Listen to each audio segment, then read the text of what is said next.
E hoje a gente vai falar sobre um outro discípulo de Jesus, que não foi um dos 12 discípulos que andou com ele ali, mas foi um grande discípulo, talvez o maior deles.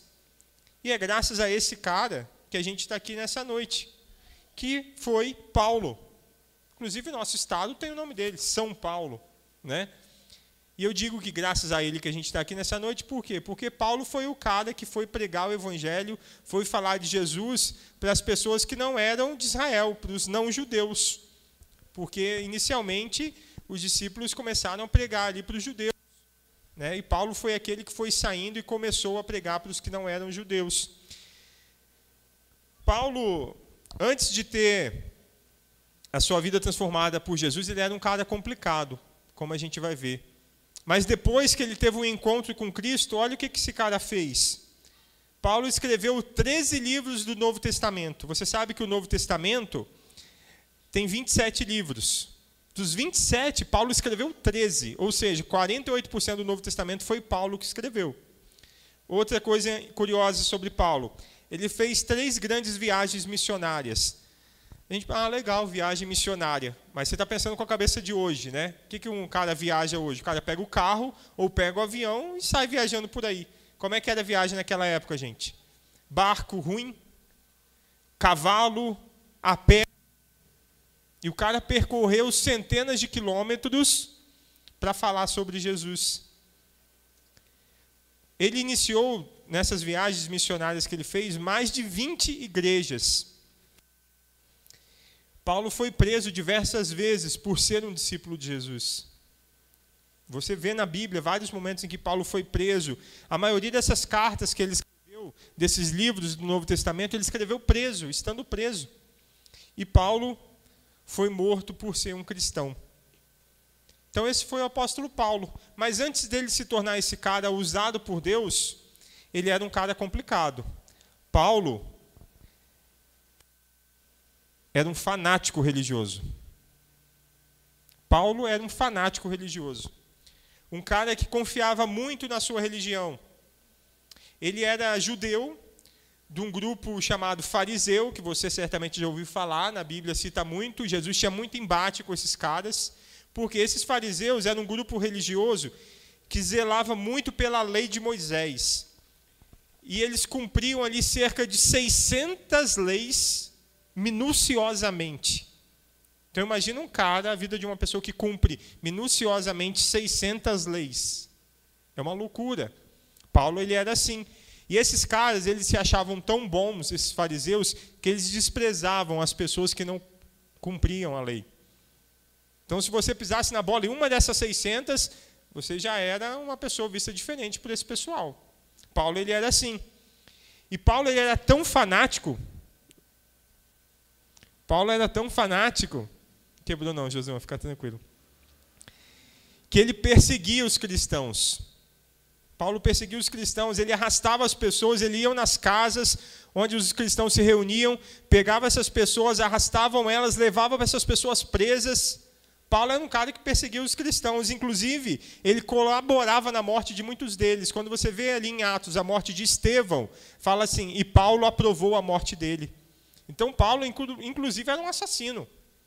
Ele ajudava a matar pessoas que eram cristãs, que eram discípulos de Jesus. E vamos ver lá, abre sua Bíblia aí, em Filipenses 3, ou abra aí no seu celular, Filipenses 3, de 4 a 6, para você ver que não sou eu que estou falando que Paulo era fanático, religioso. O próprio Paulo vai dizer isso. Em Filipenses 3, de 4 a 6, ele fala o seguinte, o próprio Paulo falando dele mesmo.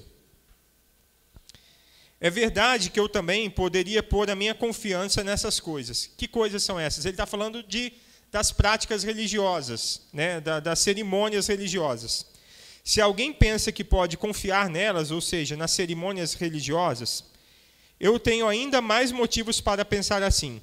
Fui circuncidado quando tinha 8 anos de vida, sou israelita de nascimento, da tribo de Benjamim, de sangue hebreu. Quanto à prática da lei, eu era fariseu, e era tão fanático que perseguia a igreja. Quanto ao cumprimento da vontade de Deus por meio da obediência à lei, ninguém podia me acusar de nada. Esse é o próprio Paulo falando dele. Eu era um fanático. Eu cumpria a lei exatamente. Eu era um judeu sangue puro. Eu perseguia a igreja. Eu levava pessoas para serem presas e mortas. Paulo falando dele. Essa era a identidade de Paulo. É assim que ele era.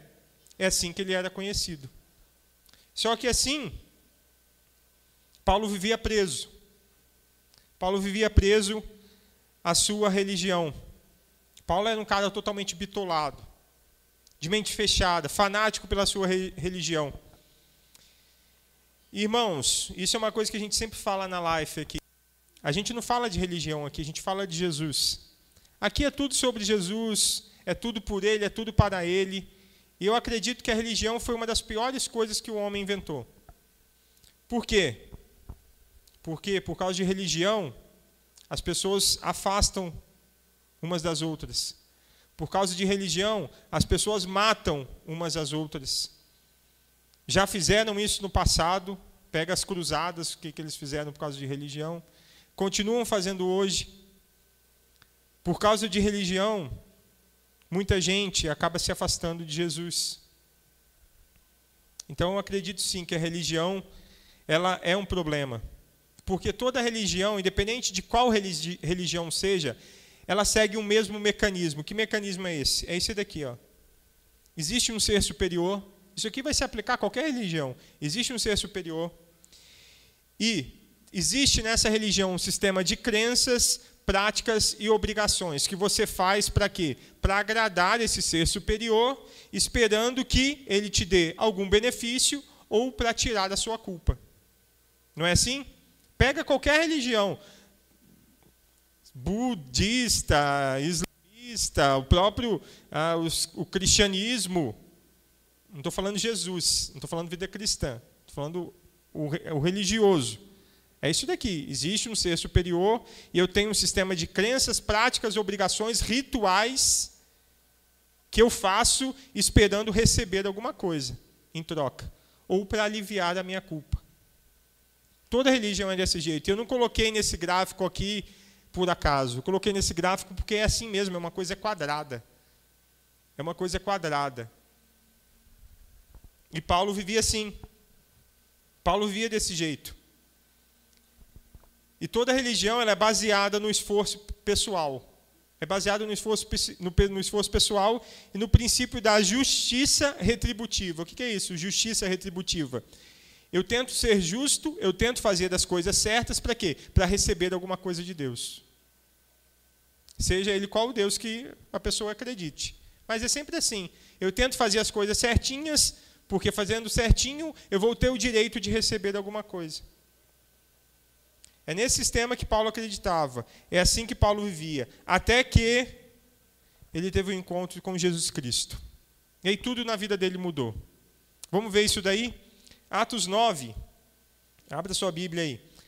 Atos 9 é um texto um pouco longo, mas é interessante, que talvez você não conheça a transformação que Paulo viveu. Atos 9, de 1 a 22, vai contar um pouco da história de Paulo, da conversão de Paulo. Atos 9, de 1 a 22, vai falar assim: a conversão de Saulo. Você vai perceber que eu vou falar Saulo, por quê? Porque ele teve o nome mudado.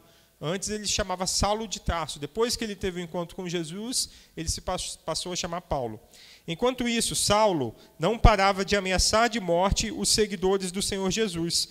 Ele foi falar com o grande sacerdote e pediu cartas de apresentação para as sinagogas da cidade de Damasco. Com esses documentos, Saulo poderia prender e levar para Jerusalém os seguidores do caminho do Senhor que moravam ali, tanto os homens como as mulheres. É aquilo que eu acabei de falar. Ele estava indo lá perseguir o pessoal.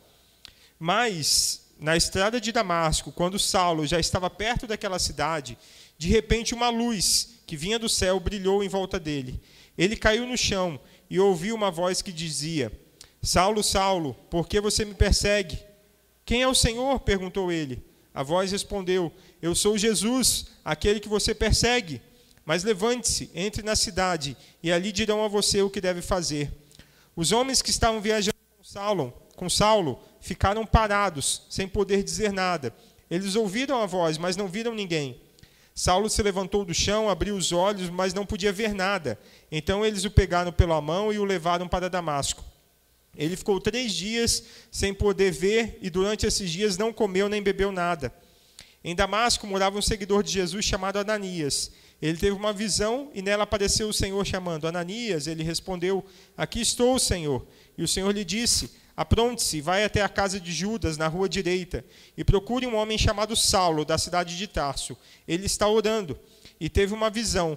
Nela apareceu um homem chamado Ananias, que entrou e pôs as mãos sobre ele, a fim de que ele pudesse ver de novo. Ananias respondeu: Senhor, muita gente tem me falado a respeito desse homem e de todas as maldades que ele fez em Jerusalém com os que creem no Senhor. E agora ele veio aqui a Damasco com a autorização dos chefes dos sacerdotes para prender todos os que te adoram. Ou seja, Ananias sabia da fama de Paulo, ele ficou com medo. Mas o Senhor disse a Ananias: vá, pois eu escolhi esse homem, eu escolhi Saulo, eu escolhi Paulo para trabalhar para mim, a fim de que ele anuncie o meu nome aos não-judeus, aos reis e ao povo de Israel. Eu mesmo vou mostrar a Saulo tudo o que ele terá de sofrer por minha causa. Então Ananias foi, entrou na casa de Judas, pôs as mãos sobre Saulo e disse: Saulo, meu irmão, o Senhor que me mandou aqui é o mesmo Jesus que você viu na estrada de Damasco. Ele me mandou para que você veja de novo e fique cheio do Espírito Santo. No mesmo instante, as coisas parecidas com escamas caíram dos olhos de Saulo, e ele pôde ver de novo. Ele se levantou e foi batizado. Depois ele comeu alguma coisa e ficou forte como antes. Saulo ficou alguns dias com os seguidores de Jesus em Damasco e começou imediatamente a anunciar Jesus nas sinagogas, dizendo: Jesus é o Filho de Deus. Todos os que ouviam Saulo ficavam admirados e perguntavam: não é este o homem que em Jerusalém estava matando todos os seguidores de Jesus? Não foi ele que veio até aqui para prender e levar essa gente aos chefes dos sacerdotes? Mas as mensagens de Saulo se tornavam cada vez mais poderosas, e as provas que ele apresentava de que Jesus era o Messias eram tão fortes que os judeus que moravam em Damasco não sabiam o que dizer. Jesus é maravilhoso. Jesus pega um cara que perseguia, imagina um cara que entraria aqui e levaria todo mundo aqui para a prisão para ser morto. Jesus escolhe esse cara que é horrível, que é um assassino, e transforma a vida dele, gente. Jesus é maravilhoso, amém? Amém. Jesus transforma a nossa vida. Que coisa linda. O Paulo era um cara que falava que cristão era louco, que cristão tinha que ser preso. Jesus entra na vida dele e ele fala: Jesus é o Filho de Deus. Que coisa maravilhosa. Olha a transformação que esse cara viveu. Olha a experiência que ele teve com Jesus. Vamos ver outro texto, Filipenses 3. Filipenses 3, de 7 a 11. Agora é o próprio Paulo falando dessa experiência que ele teve com Jesus. Filipenses 3, de 7 a 11, é a continuação daquele texto que a gente leu antes.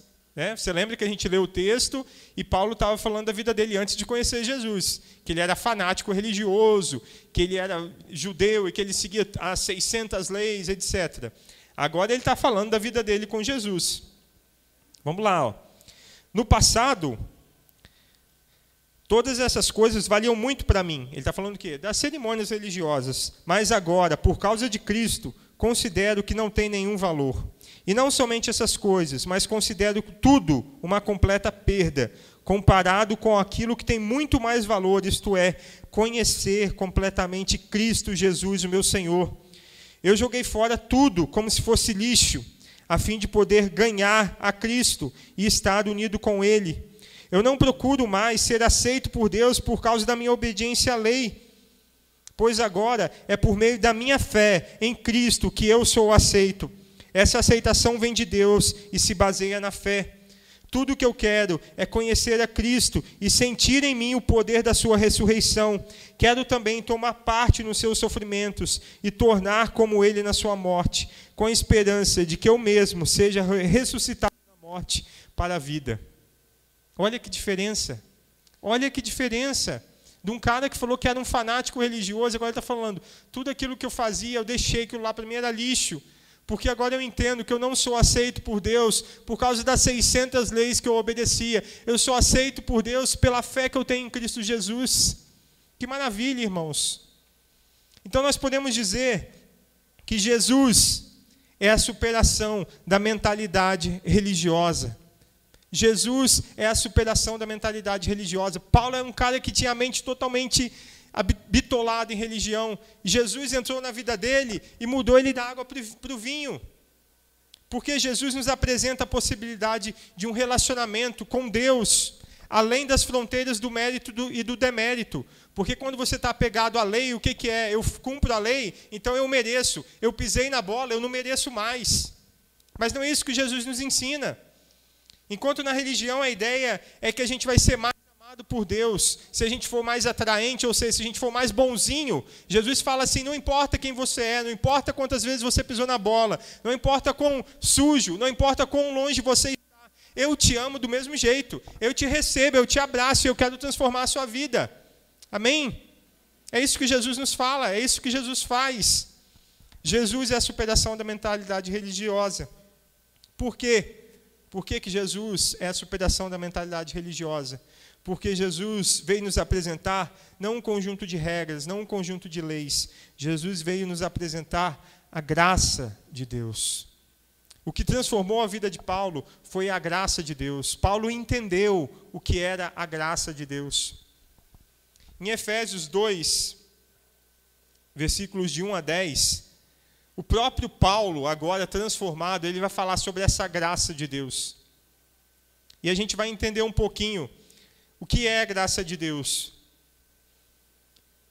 Vamos começar aí lendo os versículos 1 e 3. Se você quiser acompanhar aqui na tela, está aqui na tela também. Os versículos 1 e 3 vai falar, Paulo falando, esse cara que era loucão, fanático, agora transformado, que entendeu a graça de Deus, ele está falando sobre essa graça. E ele fala como que era a nossa vida antes de Jesus. Ele fala o seguinte, antigamente, por terem desobedecido a Deus e por terem cometido pecados, vocês estavam espiritualmente mortos. Eu, você, nós, de fato, todos nós éramos como eles e vivíamos de acordo com a nossa natureza humana, fazendo o que o nosso corpo e a nossa mente queriam. Assim, porque somos seres humanos como os outros, nós também estávamos destinados a sofrer do castigo de Deus. Não é a nossa história, irmãos? Antes de Jesus, vivíamos uma vida de pecado, espiritualmente mortos, vivendo de acordo com a nossa natureza humana, ou seja, as nossas vontades, o que eu queria, o que vinha na cabeça, eu fazia. Só que tudo na vida tem uma consequência. E Paulo nos lembra que a gente estava destinado a sofrer o castigo de Deus. Por quê? Porque estávamos vivendo uma vida longe dele. Essa é a nossa vida antes de Jesus, Paulo nos apresentando. Só que aí tudo muda. Jesus entra na nossa vida. Versículos 4, 5, 8 e 9. Fala o seguinte: mas a misericórdia de Deus é muito grande, e o seu amor por nós é tanto, que quando estávamos espiritualmente mortos, por causa da nossa desobediência, Ele nos trouxe para a vida que temos em união com Cristo. Pela graça de Deus vocês são salvos. Pois pela graça de Deus vocês são salvos por meio da fé. Isso não vem de vocês, mas é um presente dado por Deus. A salvação não é o resultado dos esforços de vocês, portanto, ninguém pode se orgulhar de tê-la. Que lindo isso, gente. Você consegue entender isso? Um cara que era bitolado religiosamente, olha como que Jesus transforma a mente desse cara. E esse cara experimenta a graça de Deus e ele consegue escrever isso. Ele entende que é a misericórdia de Deus, que é o amor de Deus que a gente acabou de cantar, que nos traz vida. E que nós não somos salvos pelos nossos méritos ou pelos nossos deméritos, pelo que a gente faz ou pelo que a gente deixa de fazer. A gente é salvo pela graça. O que é a graça? É um presente de Deus. Presente é algo que você recebe sem você merecer. Eu estou te dando um presente. Não importa se você merece ou não, Deus está te dando um presente. A salvação não é o resultado dos nossos esforços. A salvação é um presente de Deus para nós. Olha a diferença da religião. O que a religião fala? Faz tudo certinho que Deus te abençoa. Faz tudo certinho que você vai receber o favor. Faz tudo certinho que você vai tirar a culpa do seu coração. Jesus faz o quê? A graça de Deus fala o quê? Não é seu, não é mérito seu, não é esforço seu. É um presente que eu te dou, é um presente que Deus te dá. Isso é o que Jesus traz para nós. E depois da nossa vida com Jesus, o que acontece? Continuando o texto, versículo 10, Efésios 2:10. Pois foi Deus quem nos fez o que somos agora, em nossa união com Cristo Jesus. Ele nos criou para que fizéssemos as boas obras que Ele já havia preparado para nós.